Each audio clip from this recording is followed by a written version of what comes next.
Hello everybody and welcome finally to this updated room tour that I have promised long ago. The hamster room has changed quite a bit on the hamster side and on my side as well. So I'm gonna start with my side again. Here is still my bed because it's still my bedroom. I still sleep in this room. Then here is my closet. I keep my clothes on this side. There are also a couple hamster things in there, but I'm not going to show them. But that side on there is filled with hamster stuff, and I'm going to quickly show what's in there. I mostly have extra hides in here, some wheels, some carriers, and yeah, just extra hamster stuff. I know it's a lot. I love collecting hamster stuff. And I have this nightstand in front of it, but I glued some or stuck some wheels on it with extra strong tape so I can still access that side of the closet.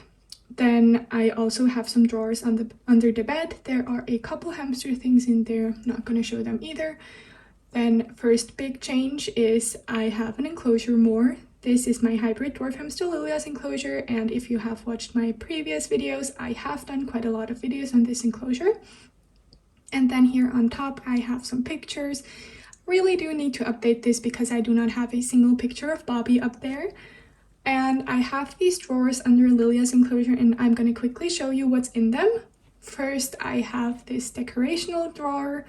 I have mostly some decoration mushrooms, some trees, and also some cactuses in here. Yes, it's a lot, I know. Then I have some bridges and ladders and some terrarium moss in there too. I keep my live mealworms in here, but I'm not going to show them because I know that a lot of people do not like live mealworms or bugs or whatever. Then in these middle drawers, I have my food stuff. I have planned a video that shows all my food stuff, so I'm not going to show these too closely. But these are just three drawers filled with food, mostly treats. These are baking supplies, and I don't really have any more food than what is in here, except for their food mixes. Then this is my favorite drawer. Yes, under the bed is also hamster stuff. These are my water bowls and my fresh food dishes. I absolutely love buying these. I know I have way too many, but I just cannot stop buying them. And I have some planting pots and bigger food dishes for planting greens and stuff like that back there.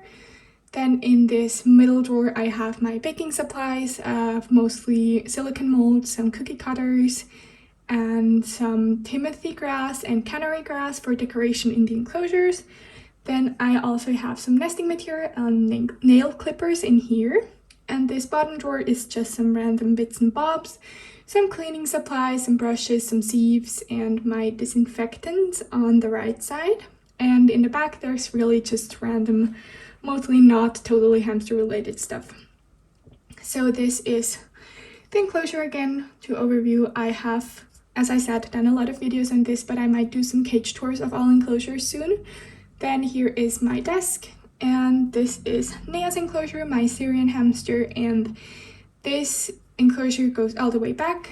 It's my biggest enclosure, and you might notice that the playpen is gone. I used to have a playpen on all of this side. The floor was filled with hamster stuff.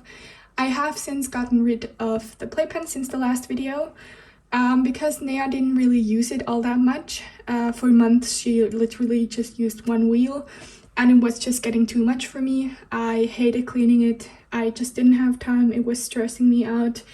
I just didn't like it anymore, so I decided to get rid of it. So now it's just empty on the bottom. I do eventually want to get drawers for it as well, the same cabinets that Lilia has, but I can only do that when the enclosure is empty.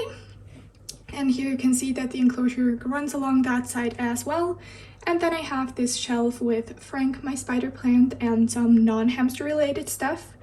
Here in this terrarium is my praying mantis. Her name is Glenda. Yes, I know her windows are a bit dirty.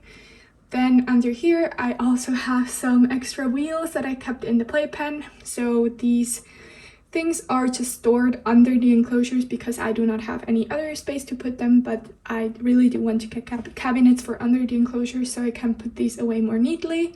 There are more things there as well. And then I have these two cabinets here, and these are filled with hamster stuff, so I'm gonna show you what I have in the drawers. I also have a lot of plants on top. I love plants. I'm trying my best to take care of them. And here are some dried insects and stuff for my fat-tailed gerbil. Then in this bottom drawer I have all of these spoons for the food and some toilet paper as nesting material. Then in here I have some boredom breaker toys. Then I have my scale in here and a little book that I try to write their weights in. Then on this side I have some more ladders. I have some more somewhere else, but I just keep these in here. Then I have some planting stuff in here, my sprouting jar for just planting greens for the hamsters. Then in this bottom door I have some digging materials, some additional ones to the main bedding, and here's some digging materials as well, some nesting material, corncob bedding and hemp bedding. And I keep my live locusts in there. I'm not going to show them either because I know a lot of people do not like bugs. Then over here is my fat-tailed gerbil's enclosure. I do not only have hamsters anymore, I also have a fat-tailed gerbil, and yes, he lives alone. They are not solitary animals in general, but he showed in the foster home that he was not sociable with other fat-tailed gerbils, so he lives alone, but it's an exception. They should not live alone generally. Then all of this stuff from the playpen that's still under the enclosures. I just cannot bring it over my heart to get rid of it. There's a lot of sentimental stuff there, and I just think that I might need them, so I'm just hanging on and keeping them. Then I have this little shelf here. I have some hides that I really love and don't just want to chuck in the closet or under the enclosures, and some memory stuff, some pictures. And this over here is Nia's enclosure from the other side, so you can see some of her burrows. And then the last big change is I have another enclosure. So I have 2 enclosures more than I did in the last video. This is my hybrid dwarf hamster Bobby's enclosure. You can also see a couple videos on this enclosure on my channel and might do a tour of this enclosure as well. But as you can see, the room is much more open and accessible now. I do not have to climb over all the hamster stuff in the playpen anymore. I can just walk over here. And then I have this little cart. I just recently got this and I absolutely love it. I have their food mixes on top, then this little tray that I use to carry their food and water bowls to the kitchen. This water bottle that I use to fill up their water bowls. Then this little container that I use as a kind of trash can for the hamster stuff, and my 2 hamster taxis. The bottom drawer is still empty. Don't really know yet what I want to put there. And here is a quick little overview of the hamster side. It's much opener. I just really prefer it this way. I love it. And now just a general overview of the room. And on the last video I got quite a lot of weird comments, a lot of nice comments too, so thank you for those. And just to clear things up, yes, I love having my room this way. No, it doesn't smell. I know a lot of people will not believe me that it doesn't smell. That's okay, but it doesn't. And I just spot clean. It's not a lot of upkeep, really. It's quite easy. Yeah, if you have any questions, I'm happy to answer them if they're nice questions. Thank you very much for watching, and I hope you like the video. See you next time. Bye!